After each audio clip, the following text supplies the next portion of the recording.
ॐ हरिः ॐ श्री गुरुभ्यो नमः। हरिः ॐ ॐ शन्नो मित्रः शं वरुणः शन्नो भवत्वर्यमा शन्न इन्द्रो बृहस्पतिः शन्नो विष्णुरुक्रमः नमो ब्रह्मणे नमस्ते वायो त्वमेव प्रत्यक्षं ब्रह्मासि त्वमेव प्रत्यक्षं ब्रह्म वदिष्यामि ऋतं वदिष्यामि सत्यं वदिष्यामि तन्मामवतु तद्वक्तारमवतु अवतु माम् अवतु वक्तारम्। ॐ शान्ति शान्ति शान्तिः।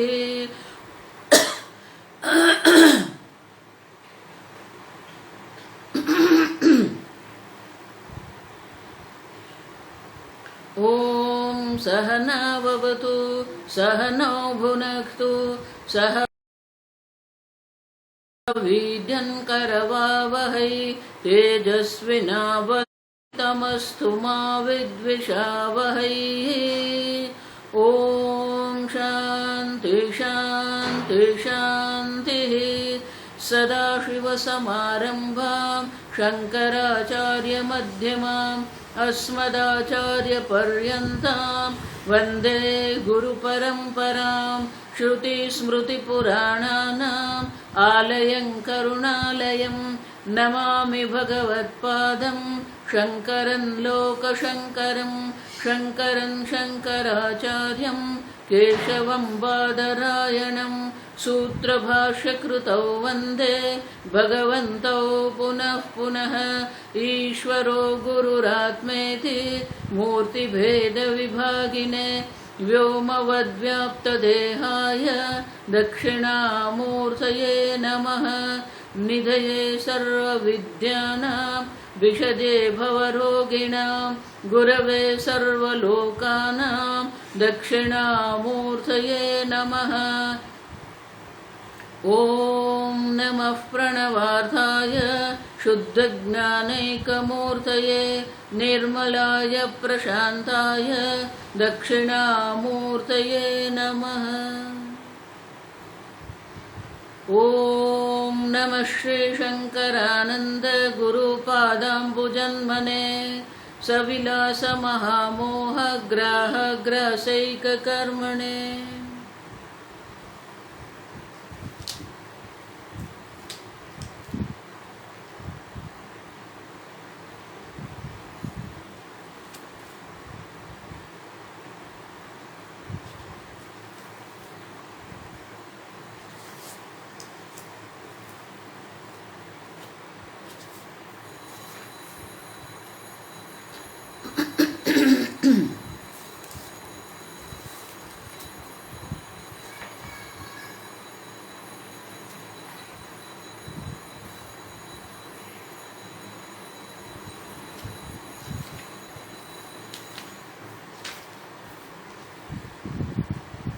श्लोक नंबर 226।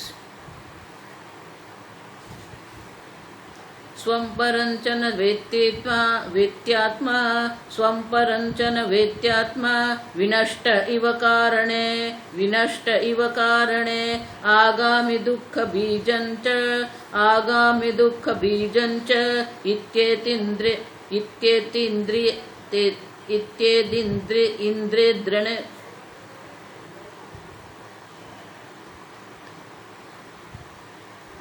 इत्येतदिन्द्रेण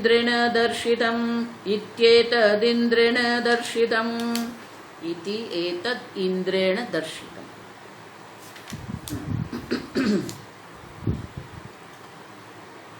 शरीरं किं सम अनुज्वरेत।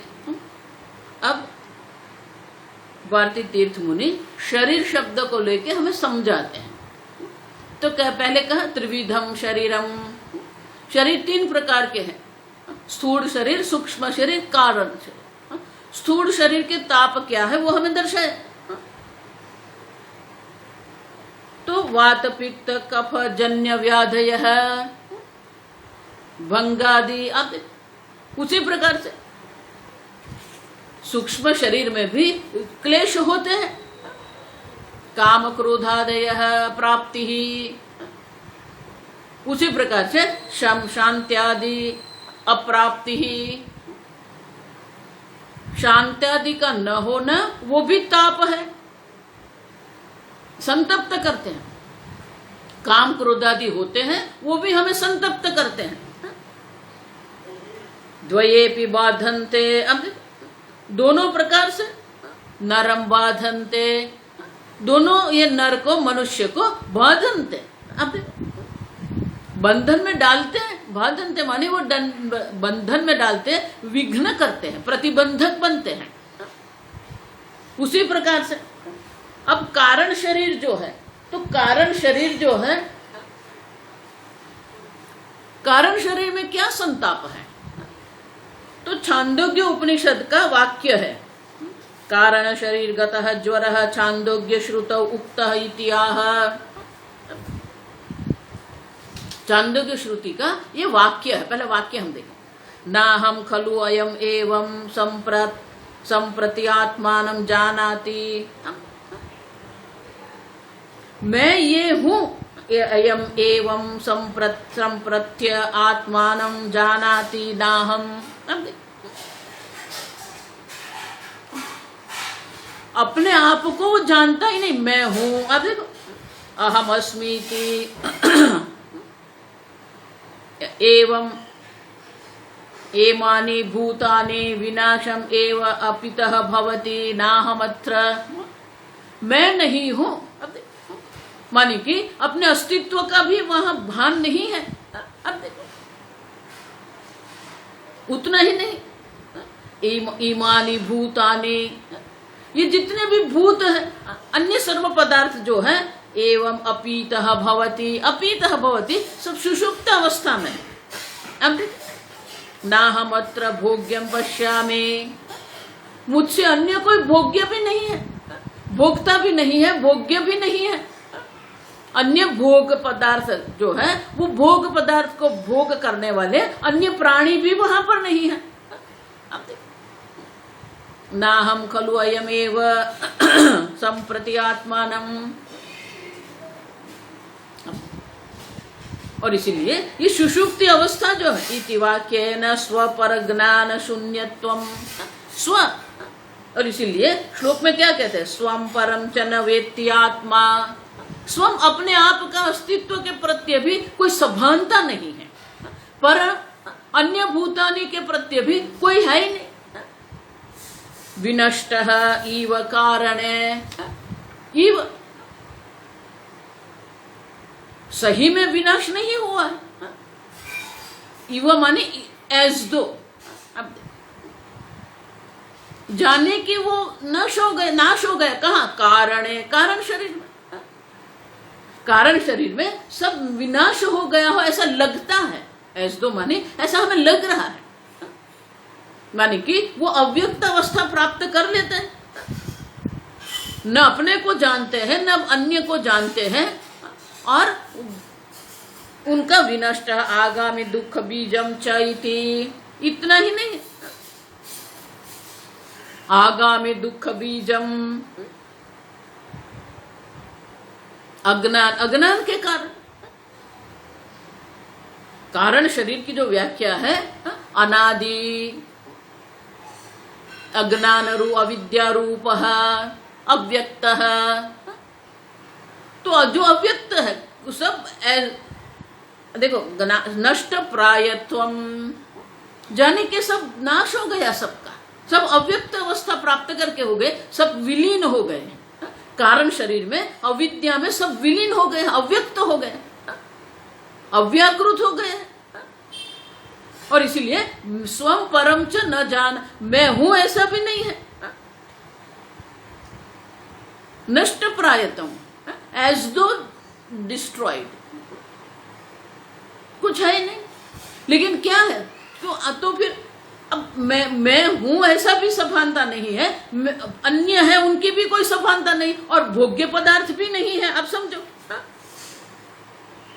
एवं भूतानि विनाशम, एव अपीतः भवति नाहमत्र भोग्यम पश्यामि, अन्य भोग्य पदार्थ भी मैं देखता नहीं हूं। अब देखो, तो इस प्रकार का जो अनुभव जो हमारा है छांदोग्य उपनिषद के 8वें अध्याय में ये है, इति वाक्येन स्वपर ज्ञान शून्यत्वम अज्ञानेन नष्ट प्रायत्वम। तो बोले मैं नहीं हूं, ना हम, अन्य भी नहीं है, भोग्य पदार्थ भी नहीं है, तो फिर दुख कहां से आएगा? है ही नहीं। तो बोले है ना, क्यों? आगामी दुख बीजम च परेद्युरागा रागाम, दुख बीजम च इंद्रेण शिष्येण गुरोः प्रजापतेः पुरतः निवेदितम।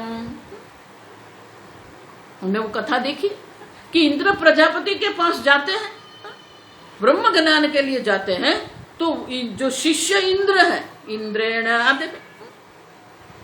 च इति एतद् इंद्रेण दर्शितम, इंद्रेण शिष्येण गुरोः प्रजापतेः पुरतः निवेदितम। इंद्र के द्वारा अपने प्रजापति गुरु के सामने इस प्रकार से वो निवेदन करते हैं, इंद्र के द्वारा इस प्रकार का निवेदन किया गया है। मैं भी नहीं हूं, अन्य भी नहीं है, अन्य भोग्य पदार्थ भी मैं देखता नहीं हूं। लेकिन वो क्या है? आगामी दुख बीजं च परेद्युः आगामी दुख बीजम। लेकिन वो दुख का बीज है, क्यों? क्योंकि जो प्रारब्ध कर्म के अनुरूप अनेक प्रकार के जो भोग है, वो भोग तो हमें भोगना ही है। तो आगामी माने कि भविष्य काल में, वर्तमान में जो सुषुप्ति अवस्था है, कारण शरीर जो है वहां कुछ भी नहीं है। लेकिन भविष्य में जब वो जागृत होंगे, स्वप्न अवस्था जब प्राप्त करते हैं, तो प्रारब्ध कर्म के अनुरूप जो भी पाप पुण्य है, वो पाप पुण्य को जो है, पाप पुण्य के अनुरूप उनको कर्मफल मिलने वाले हैं। और वो कर्मफल जब मिलते हैं तो वहां दुख भी है, दुख बीजम। तो दुख का बीज है, कारण है, और इसीलिए आगामी दुख बीजम च इति। और इस प्रकार से कारण शरीर में भी संताप है, क्योंकि वो अभी अव्यक्त अवस्था में है, लेकिन भविष्य में जब जाग जाएंगे, स्वप्न अवस्था प्राप्त करेंगे, तब ये सब प्रकार के दुख का, ये संताप की अनुभूति होगी।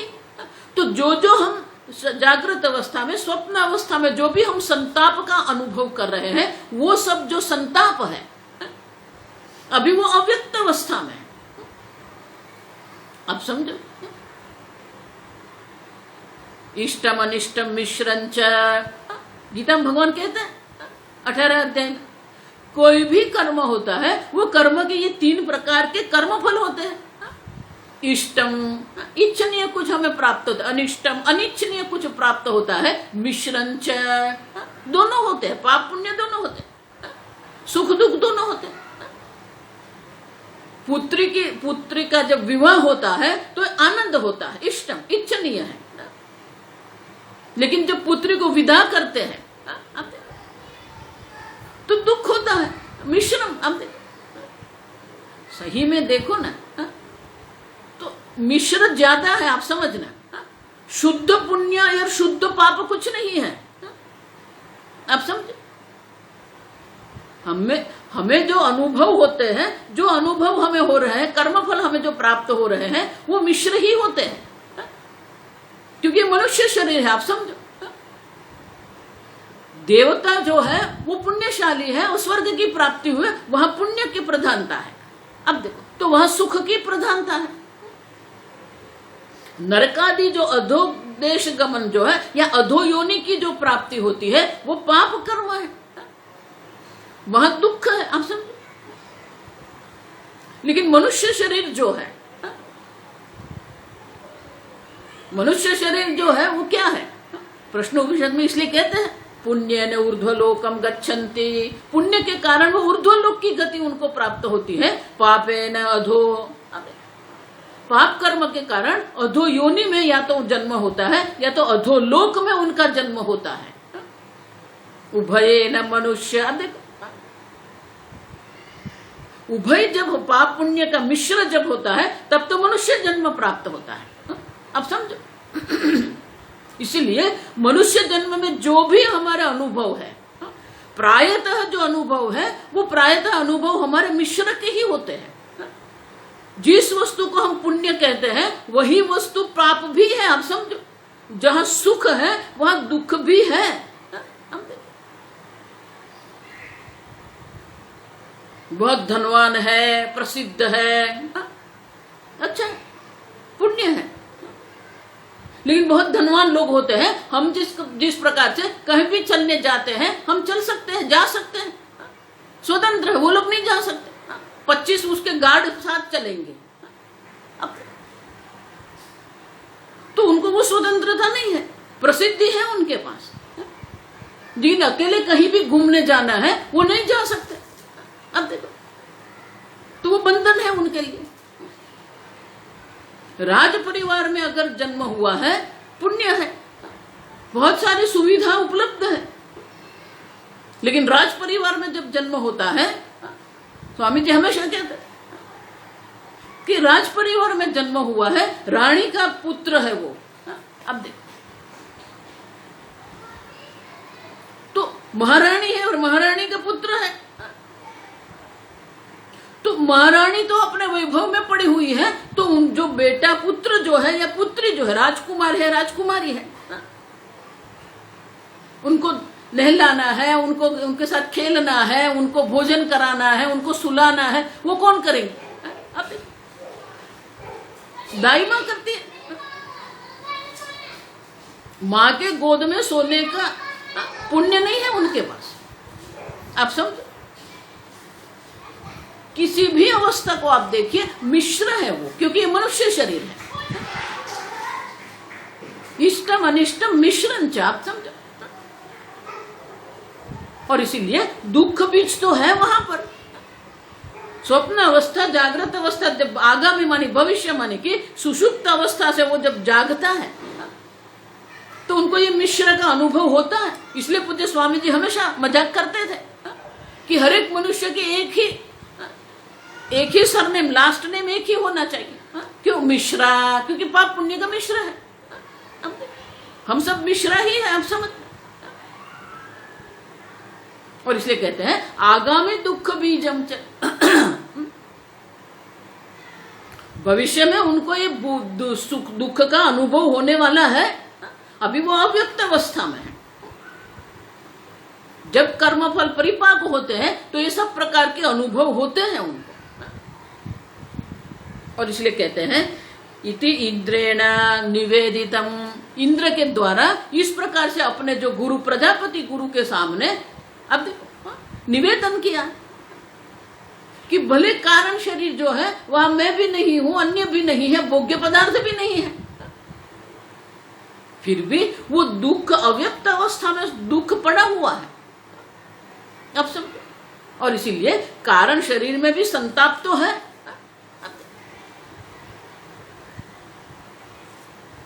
और इस प्रकार से तीन शरीर जो है, स्थूल शरीर में भी संताप है, सूक्ष्म शरीर में भी संताप है, कारण शरीर में भी ये संताप तो है। वो संताप जो है, जो ज्वर मानी ताप, संताप, वो अव्यक्त अवस्था में, लेकिन है वहां पर। आप समझो, वो कभी भी व्यक्त हो सकते हैं। और इस प्रकार से तीन शरीर जो है, तीनों शरीर में ये संताप है। अब आगे कहते हैं एते ज्वरा शरीरेषु, एते ज्वरा शरीरेषु त्रिषु स्वाभाविका मताः, त्रिषु स्वाभाविका मताः, वियोगे तु ज्वरैस्तानि, वियोगे तु ज्वरैस्तानि, शरीराण्येव नासते, शरीर्याण्येव नासते। एते ज्वराः शरीरेषु त्रिषु,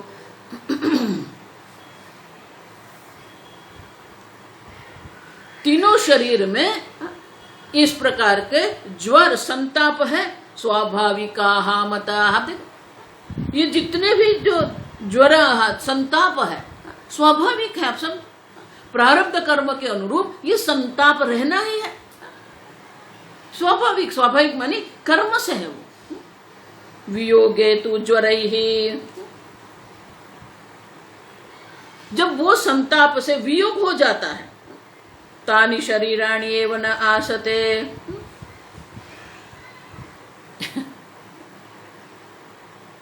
संताप से जब उनका वियोग होता है शरीर भी नहीं रहता है, आप समझो। शरीराणि एव न आसते, तब वो शरीर तो रहता ही नहीं है, आप समझो। क्यों? मैं स्थूल शरीर नहीं हूं, मैं सूक्ष्म शरीर नहीं हूं, मैं कारण शरीर नहीं हूं। जब वहां से आपने अपने अहम को हटा दिया है तो वो शरीर है ही नहीं, आत्मा शरीर है ही नहीं, आप समझो। स्थूल शरीर में संताप है, आत्मा में कोई संताप नहीं। क्यों? वो शरीर ही नहीं है, आप समझो। जब शरीर ही नहीं रहे हैं तो किस प्रकार का संताप रहेगा? संताप की आवश्यकता भी नहीं पड़ती है उनको, आप समझो।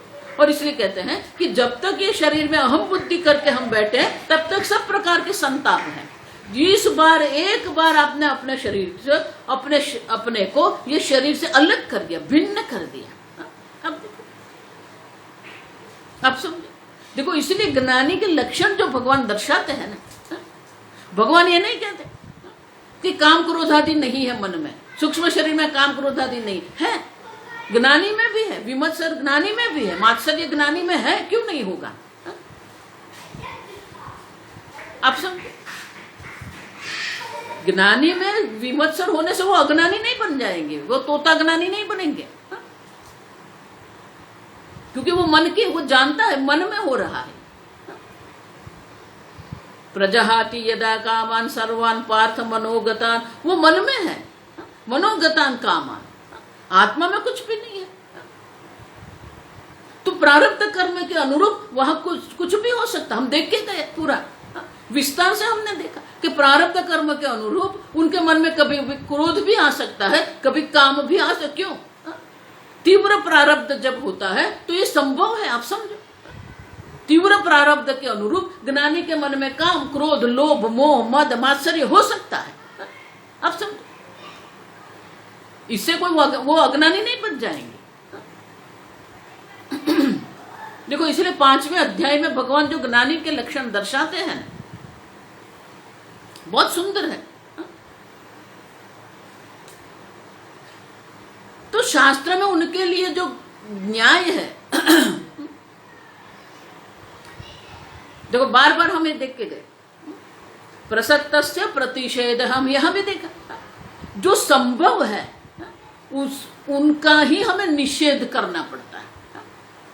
किसी को भी ऐसा नहीं कहना अग्निम न पिबेत, अग्निपान मत करो, नहीं, क्योंकि पीने संभावना है ही नहीं, अग्निपान की कोई संभावना है ही नहीं, अब समझो। लेकिन मदिरा पान कर सकते हैं, तो उसके लिए हमें कहना पड़ेगा, आप समझो। तो जो भी हमारे बुद्धि को नष्ट करने वाले, नशे करने वाले जो है, मदिरा मानी मात्र मदिरा नहीं, आप समझ रहे, जो जो पदार्थ हमारी बुद्धि में नशे करते, मानी कि हमारी बुद्धि को ठप कर देती है, बंद कर दिया, हमारे विचार को जो बंद करने वाले जितने भी पदार्थ हैं वो सब हमें नहीं करना है, क्योंकि वो हमारी बुद्धि को ठप करने वाले, बुद्धि को बंद करने वाले हैं, हमारी बुद्धि को अयोग्य दिशा में ले जाने वाले हैं।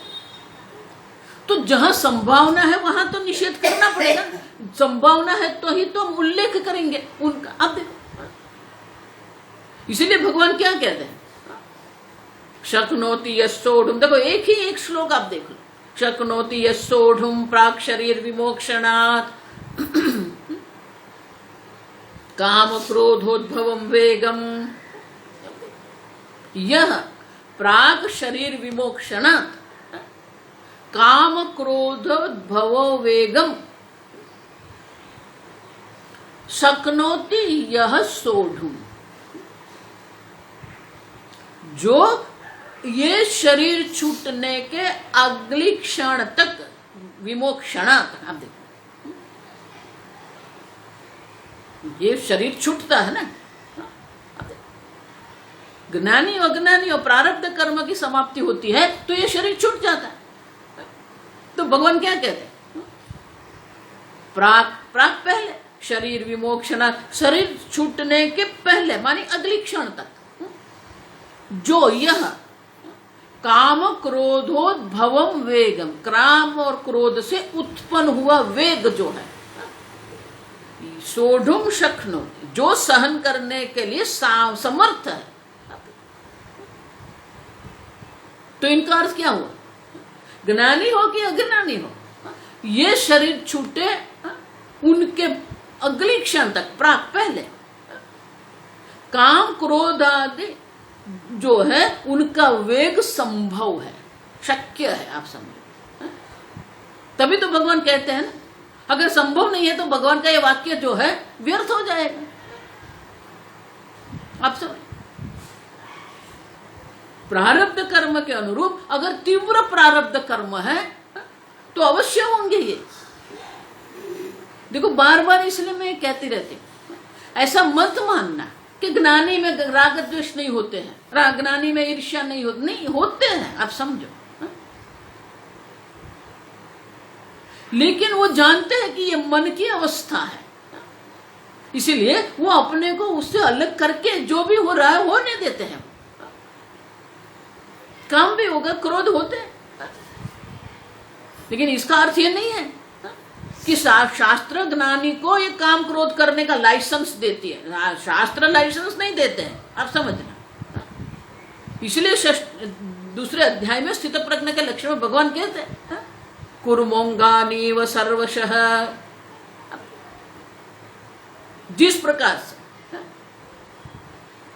कुर्म अपने जो अंग है, अंग को अंदर खींच लेता है, उसी प्रकार से इंद्रियाणि इंद्रियार्थेभ्यः तस्य प्रज्ञा प्रतिष्ठिता, जो अपनी इंद्रियों को विषय से पुनः अब वापस ला सकता है, वो सिद्ध प्रज्ञा है।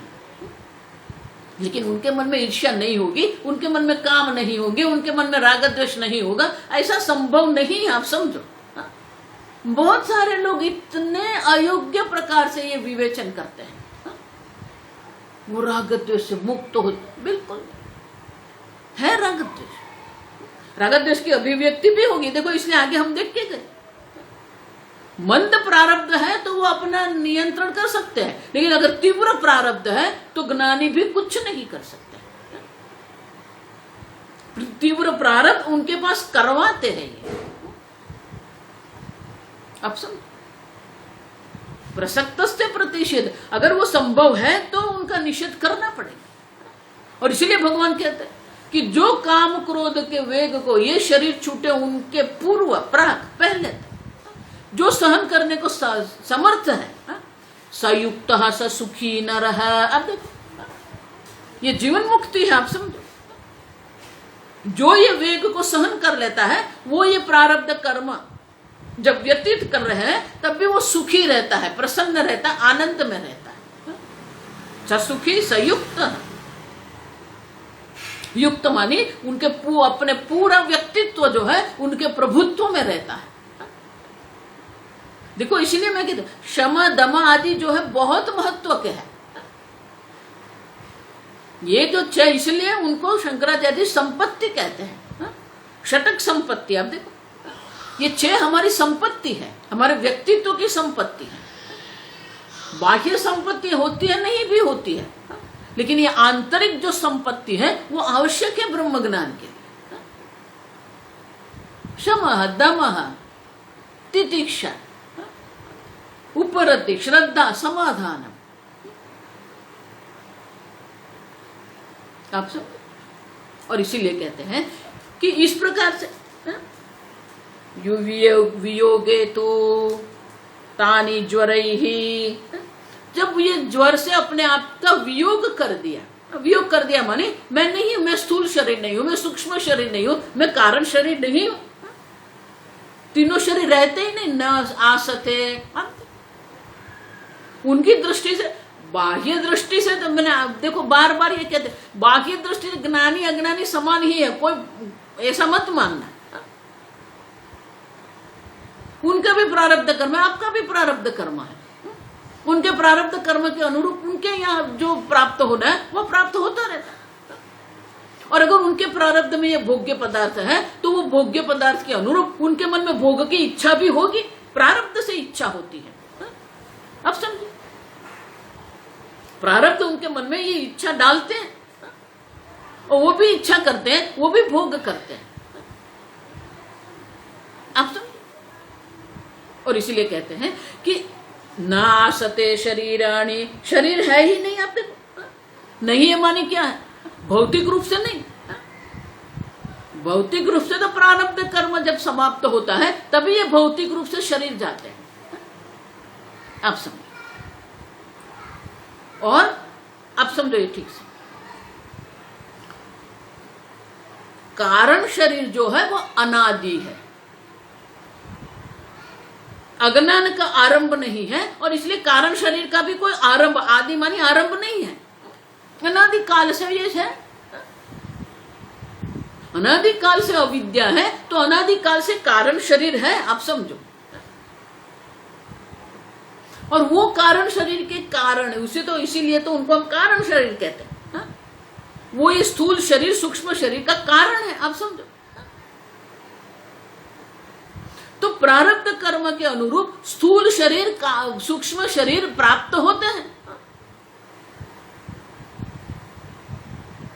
तो ये जो सूक्ष्म शरीर स्थूल शरीर जो है प्रारब्ध कर्म के अनुरूप उनकी उत्पत्ति हुई है, और जब तक ये रहेंगे, प्रारब्ध कर्म रहेगा, तब तक ये स्थूल शरीर सूक्ष्म शरीर रहने वाले हैं। अब देखो, लेकिन जब ज्ञान होता है तो अज्ञान की निवृत्ति हो जाती है, इसलिए कारण शरीर नहीं रहता है। आप समझो, ज्ञानी अज्ञानी में अगर कोई भिन्नता है, वो भिन्नता यही है कि ज्ञानी में कारण शरीर नहीं होता है, कारण शरीर का नाश होता है, अज्ञान की निवृत्ति हो गई है। लेकिन प्रारब्ध कर्म के अनुरूप जो भी कुछ है वो रहेगा। समझते हो, ज्ञानी का कोई कारण शरीर नहीं होता, सूक्ष्म शरीर है और स्थूल शरीर है प्रारब्ध कर्म के अनुरूप। और इसीलिए जब ये स्थूल शरीर है, प्रारब्ध कर्म की समाप्ति होती है, तस्य प्राणाः न उत्क्रामन्ति, क्योंकि उनका प्राण के उत्क्रमण होता ही नहीं है।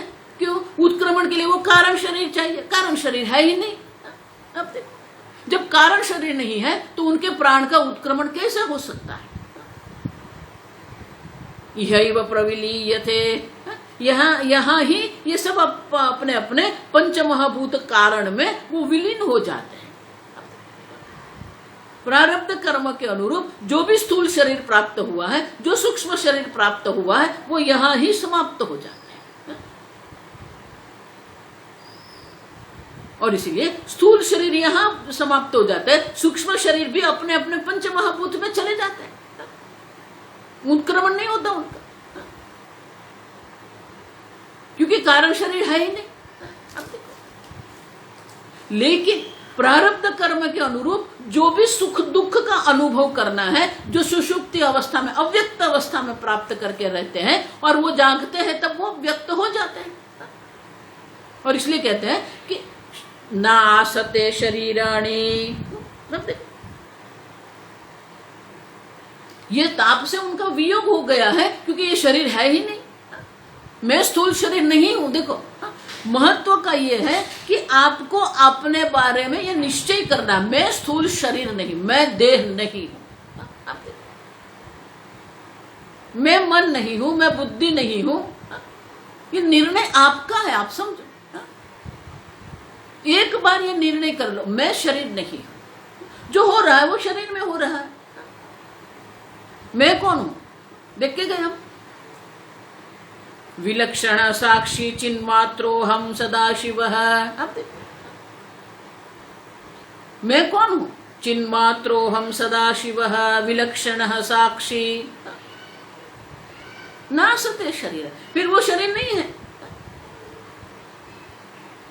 अब सुन, और इसलिए कहते हैं कि उनके शरीर रहते ही नहीं है, फिर ताप भी नहीं रहेंगे। जो ताप जो है वो मन में होते हैं, मन विक्षिप्त होता है, मन प्रसन्न होता है। विलक्षण साक्षी, मैं उनका साक्षी हूं। मन में जो भी अवस्था होती है उनका साक्षी मैं हूं। अगर दुख की अवस्था भी है, वो दुखी मन का भी साक्षी मैं हूं, सुखी मन का भी मैं साक्षी हूं। अपने आप को अलग कर दो। स्वामी जी उनके लिए थंब स्पेस ऐसा प्रयोग करते थे। Have a thumb space between you and the mind. अपने आप को अलग करना पड़ेगा, कोई नहीं कर सकता, आपको अपने आप ही करना पड़ेगा। न गुरु कर सकते न ईश्वर कर सकते। इसीलिए वेदांत जो है वो मरकट न्याय है।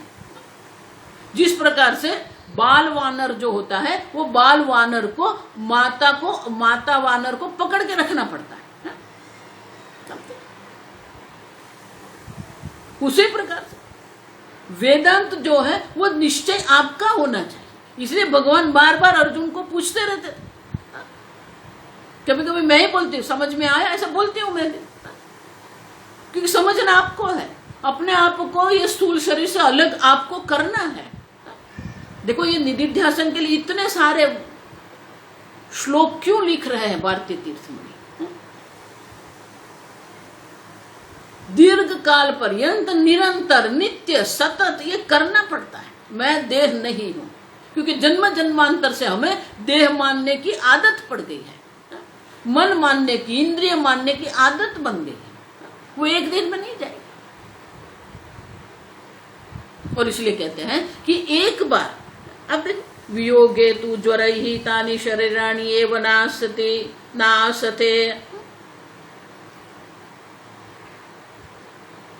इस कारण से जब संताप से उनके वियोग हो जाता है, फिर शरीर भी नहीं रहता।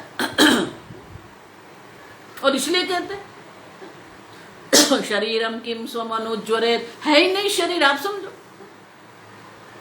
जब शरीर ही नहीं रहेंगे तो किस प्रकार का संताप रहेगा। और इसलिए कहते हैं कोई संताप है ही नहीं। अब उनका दृष्टांत देते हैं। देखो भारतीय तीर्थ मुनि, ये पंचदशी की महत्ता जो है ना, विशेषता जो है वो ये है कि जो भी वो बात करते हैं उनके लिए हमें दृष्टांत देते हैं। बहुत सुंदर दृष्टांत। तो आगे श्लोक में वो दृष्टांत हमें देते हैं। तंतोर्वियुज्येन्न पटः तंतोर्वियुज्येन्न पटः वालेभ्यः कंबलो यथा वालेभ्यो कंबलो यथा मृदो घटस्तथा देहः मृदो घटस्तथा देहः ज्वरेभ्यो पीति दृश्यताम् जरेभ्यः पीति दृश्यताम्।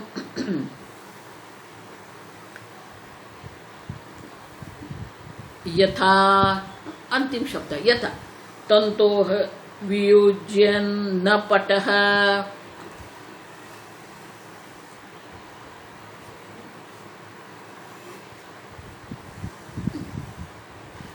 जिस प्रकार से पट जिसको हम कहते हैं, वस्त्र जिसको हम कहते हैं,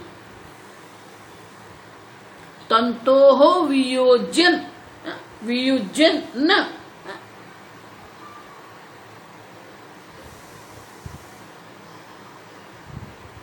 वो उपादान कारण है। तंतु जो है वो पट का उपादान कारण है। और इसीलिए पट का अपना जो अस्तित्व जो है, वो अस्तित्व किसके कारण है? तंतु के कारण है। तो तंतु से अलग होकर क्या पट रह सकता है? नहीं रह सकता। तंतोः वियुज्यन न पटः, तंतु से वियोग करके पट का कोई अस्तित्व नहीं रहेगा। उसी प्रकार से वालेभ्यः कंबलः यथा, शीप जो होते हैं, पता नहीं उसको हिंदी में क्या कहते हैं, बकरी जो होती है उसके साथ जो गुजराती में घेंटा कहिए आप, अब कोई लिख के दे दो, तो अंग्रेजी में शीप कहते हैं उसको। तो उनके बाल से कंबल बनाते हैं और इसलिए कहते हैं वालेभ्यः कंबलः। अब उनके बाल से जो कंबल बनते हैं अगर उनसे कंबल उनसे अलग कर देंगे तो कंबल रहेगा नहीं रहेगा। मृदः घटस्तथा, उसी प्रकार से मृदः घटस्तथा, उसी प्रकार से घट को अगर मृद से अलग कर दे, मिट्टी से अलग कर देते हैं तो घट नाम की वस्तु रहती नहीं है, क्योंकि अपने उपादान कारण के बिना उनका कोई अस्तित्व है ही नहीं। उसी प्रकार से अब जब शरीर ही नहीं है, अब देखो जो ताप है वो शरीर में है, जितने भी, हाँ भेड़ है, थैंक यू। तो भेड़ के बाल से ही कंबल बनते हैं। अब कंबल में से भेड़ के बाल अगर आप निकाल देंगे तो कंबल नहीं रहेगा। घड़े में से मिट्टी निकाल देंगे, घड़ा नहीं रहेगा, क्योंकि वो उपादान कारण है। उसी प्रकार से जितने भी संताप है वो संताप का उपादान कारण कौन है? शरीर है। अब देखिए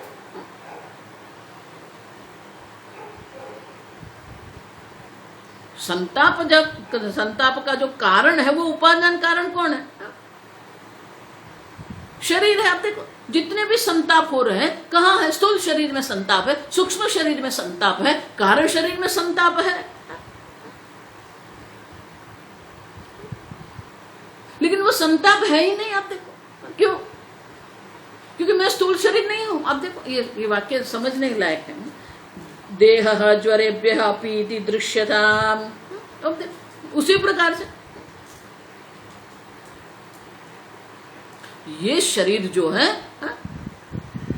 न, देखो न एक ही बार है, अब समझना। तंतोः वीर्य न पटः, वो एक ही बार न लिखा है, फिर वो सब जगह पर न लाना पड़ेगा। उसी प्रकार से वालेभ्यः कंबलः न, उसी प्रकार से मृदः घटस्तथा न। ये न एक ही बार लिखा है श्लोक में, लेकिन सब जगह पर उनका लाना पड़ेगा।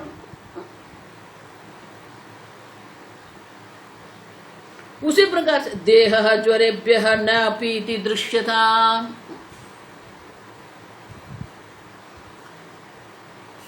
ज्वरेभ्यः, ताप जो है, संताप जो है, उससे शरीर का कभी भी वियोग नहीं होता, क्योंकि शरीर का एक गुण है। आप देखो संताप जो है वो शरीर का गुण है। आप देखो, और इसीलिए संताप के अभाव से शरीर रहेंगे ना सत्य शरीर। जहां शरीर है वहां संताप है, लेकिन मैं शरीर नहीं हूं। आप देखो जिसने अपने स्वरूप को जान लिया मैं शरीर नहीं हूं, तो जो भी संताप हो रहे वो कहां है? शरीर में है। आप समझो, समझते? मिट्टी के बिना घड़ा नहीं रह सकता, उसी प्रकार के संताप के बिना कोई शरीर नहीं है। आप समझो, क्योंकि जो संताप है वो शरीर में होते ही रहते हैं, पाप पुण्य दोनों होते हैं। और इसलिए कहते हैं जिस प्रकार से मिट्टी से घड़ा अलग नहीं हो सकता है, उसी प्रकार से ये संताप जो है उससे शरीर का वियोग संभव नहीं है। आप समझो, देह ज्वरेभ्यः अपि न वियुज्यते। जहां शरीर है वहां संताप होना ही है। फिर ये मन है या स्थूल शरीर है, सूक्ष्म शरीर है,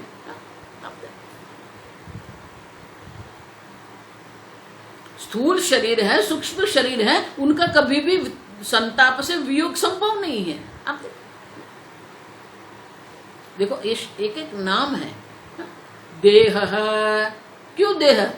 दह्यते, जिसको जलाते हैं उसे देह कहते हैं। अब देखो अग्निदाह देते हैं ना शरीर को, अब देखो प्राण निकल जाते हैं, फिर ये शरीर को हम अग्निदाह देते, इसलिए उसको देह कहते हैं। शरीर, शरीर किसको कहते हैं? शीर्यते इति शरीर, जो हर क्षण जिसका क्षय होता है, हर क्षण जिसका क्षय हो, शीर्यते क्षय होता रहता है, उसको शरीर कहते हैं। तो जहां हर क्षण क्षय होता रहता है तो संताप तो होना ही है। आप समझो, संताप का वियोग कभी नहीं होगा शरीर को। आप समझो, और अगर आप कहेंगे ताप नहीं तो शरीर भी नहीं रहेंगे। आप समझो, संताप है, लेकिन मैं शरीर नहीं। जो आत्मज्ञान है वो क्या है? मैं शरीर नहीं। जो संताप है वो शरीर में है। मैं चैतन्य स्वरूप आत्मा हूं, चैतन्य स्वरूप आत्मा में कोई संताप नहीं है। अब समझते? जिसने अपने आप को स्थूल सूक्ष्म शरीर से अलग करके रखा है, जिसका कारण शरीर समाप्त हो गया है, नाश हो गया है। शरीरम किम स्वम अनुज्वरेत, फिर किसके लिए वो शरीर को संतप्त करेगा? उनको शरीर को संतप्त करने की कोई आवश्यकता है ही नहीं। और इसीलिए आगे के श्लोक में कहते हैं, चिदाभासे स्वतः कोपि, चिदाभासे स्वतः कोपि, ज्वरो नास्ति यतश्चितः, ज्वरो नास्ति यतश्चितः, प्रकाशैक स्वभावत्वं, प्रकाशैक स्वभावत्वं, एव द्रष्टं न चेतरत, एवं एव द्रष्टं न चेतरत।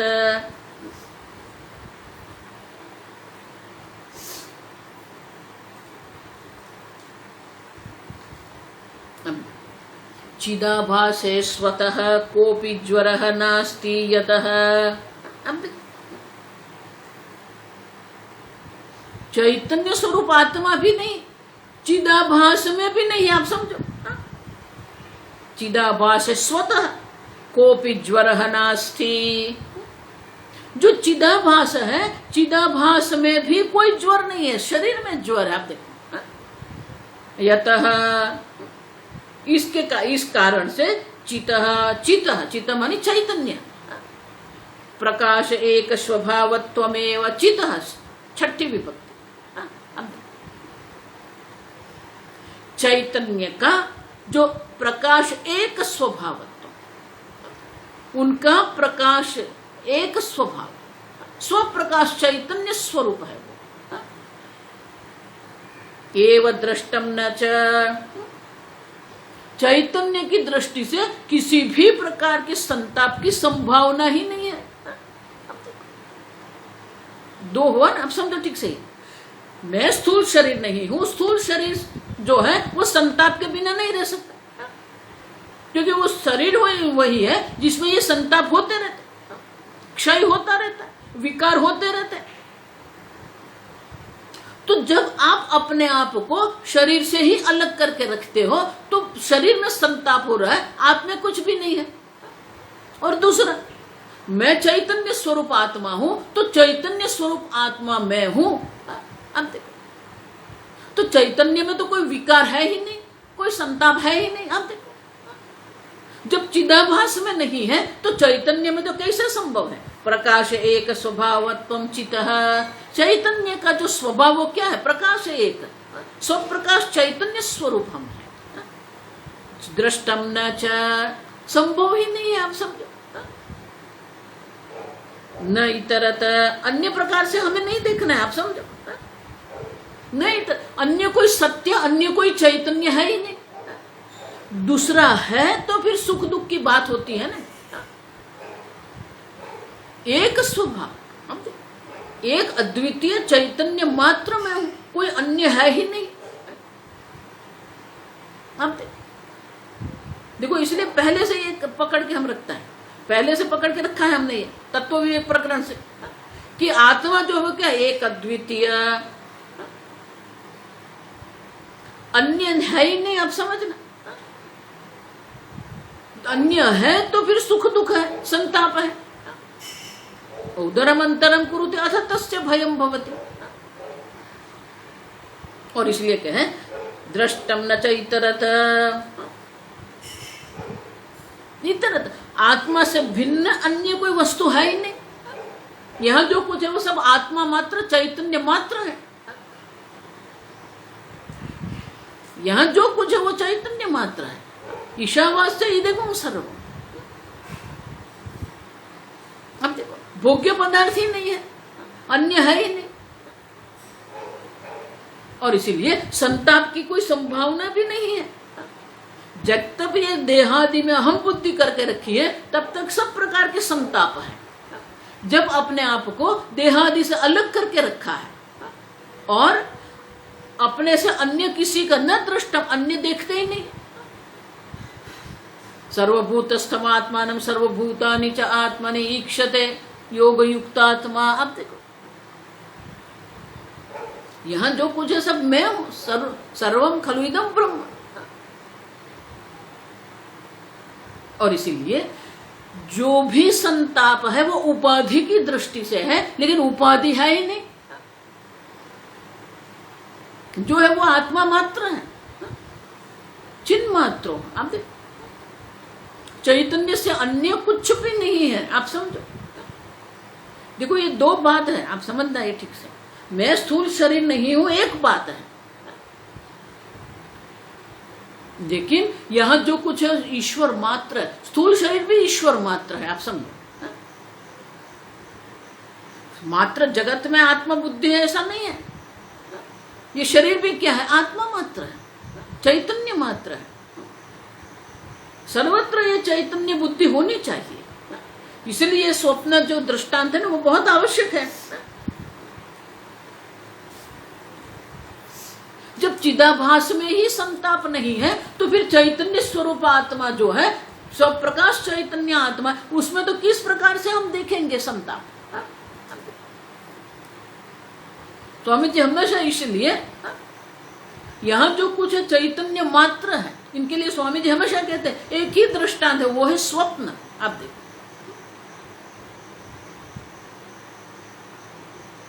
स्वप्न में आप जो कुछ भी देख रहे हैं, बहुत कुछ देखते हैं। अन्य मनुष्य है, आकाश है, सूर्य है, जल है, पर्वत है, वृक्ष है, पशु है, पक्षी है। हम पिछले प्रकरण में हम देख के गए, चित्रदीप प्रकरण में हमने देखा कि चैतन्य मात्र। आपने पक्षी का विचार किया और वहां पक्षी है, आपने पर्वत का विचार किया वहां पर्वत है, तो आपकी जो वृत्ति है वही वृत्ति वो पर्वत बन गई। आप समझो, वहां सही में कोई पर्वत नहीं है, आपकी वृत्ति ही पर्वत है।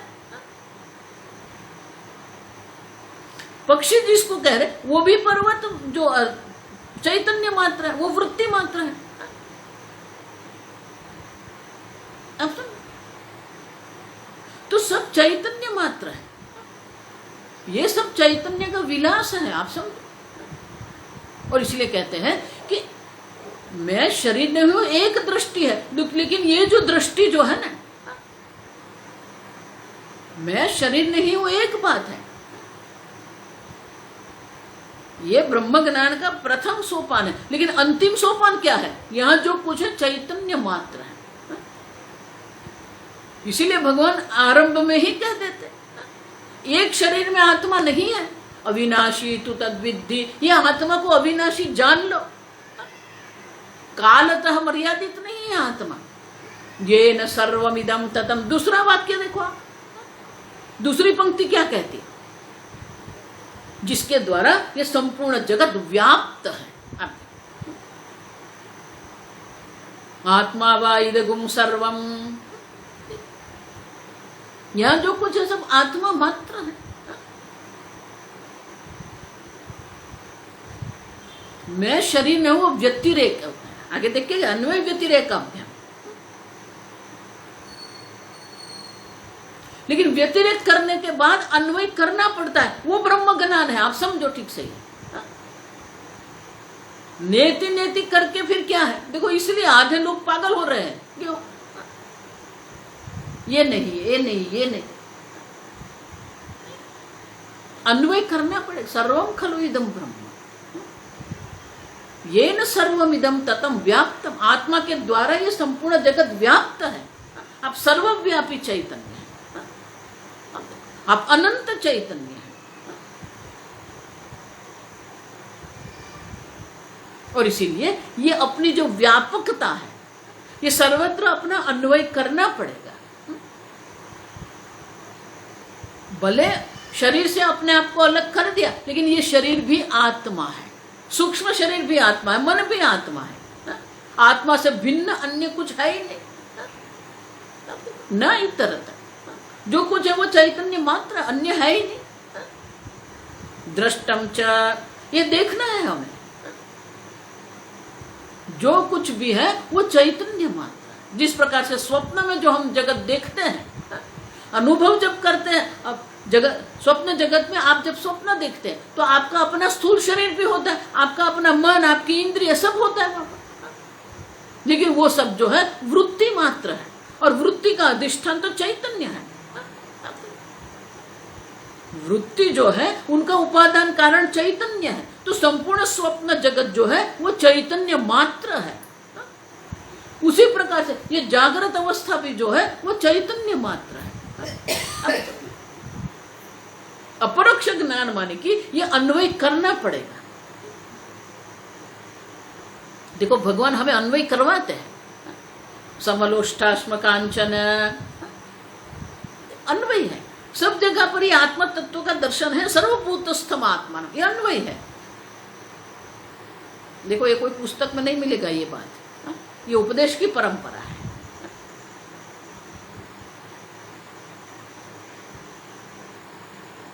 ये अन्वय में ही गड़बड़ होती है, क्योंकि सब लोग ये व्यतिरेक करते रहते हैं। कितना व्यतिरेक करेंगे आप? अंत में तो अन्वय करना है आपको।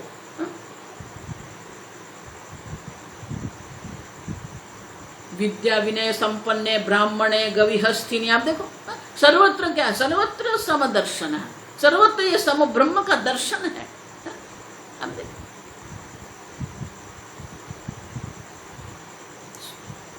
मनुष्य की दृष्टि से अगर आप देखते हैं, सुहृन् मित्रारि मध्यस्थ द्वेष्य बंधुषु साधुष्वपि च पापेषु, आप देखो सर्व मनुष्य में भी आपको अपना अन्वय करना पड़ेगा। ये सब मैं हूं, सर्वत्र समदर्शन। और इसलिए कहते हैं नहीं तर अन्य है ही नहीं, चैतन्य आत्मा से अन्य कुछ है ही नहीं। आप समझो, शरीर है तो संताप है, लेकिन शरीर नहीं है, जो है वो ब्रह्म मात्र है। सर्वम खलु इदं ब्रह्म। और वो जो निश्चय जिसने किया, आत्मानं चेद्विजानीयात् अयम् अस्मि इति पुरुषः, जिसने इस प्रकार के निश्चय करके रखा है, अहमस्मि, अहम ब्रह्म, पूर्ण ब्रह्म स्वरूप अहम अस्मि इति, जिसने अपनी पूर्णता, अपनी व्यापकता, जिसकी निष्ठा हो गई है, फिर एक शरीर में प्रारब्ध कर्म के अनुरूप वो रहते हैं, ठीक है। और इसलिए कहते हैं कि चिदाभास में ही संताप नहीं है, तो फिर चैतन्य स्वरूप आत्मा में तो कैसे हो सकता है संताप? वो निर्विकारी असंग चैतन्य है। जितनी आप अपनी निर्विकारिता, अपने असंगता में आप जितनी आप दृढ़ता करेंगे ना, उतने आप आनंद में रहेंगे। लेकिन हमें सब जगह पर आसक्ति करने की आदत है, कहीं ना कहीं कुछ ना कुछ जोड़ देते हैं हम लोग, ऐसे जोड़ के रखते हैं ना, फिर छूटता ही नहीं।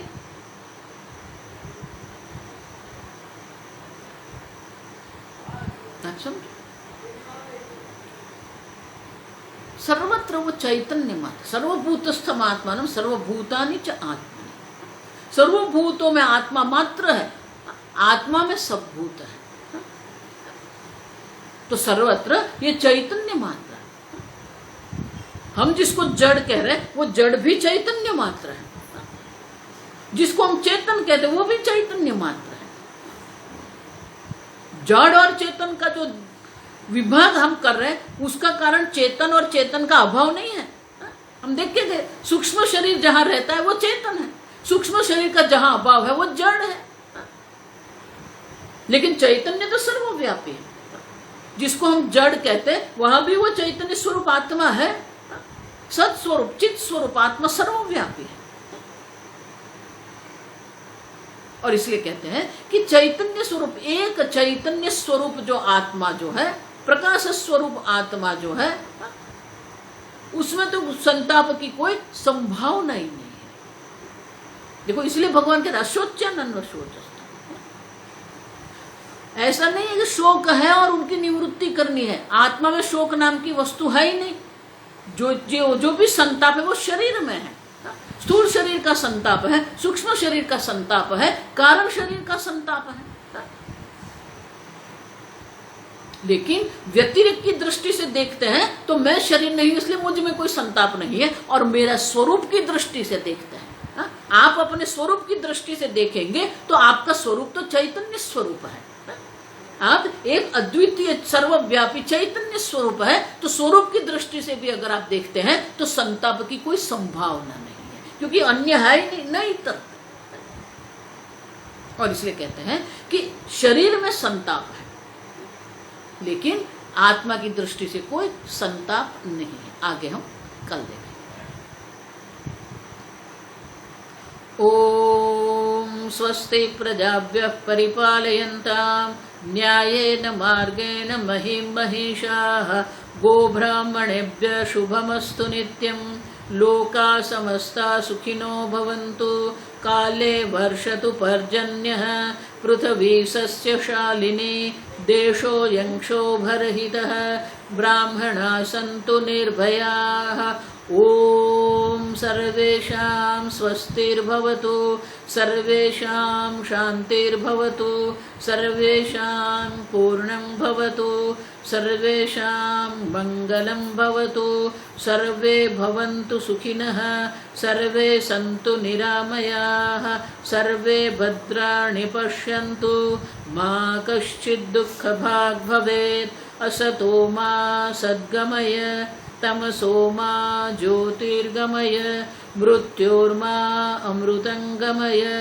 ओम पूर्णमदः पूर्णमिदं पूर्णात् पूर्णमुदच्यते पूर्णस्य पूर्णमादाय पूर्णमेवावशिष्यते।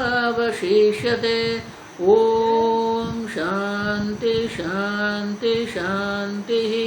हरिः ओम श्री गुरुभ्यो नमः। हरिः ओम।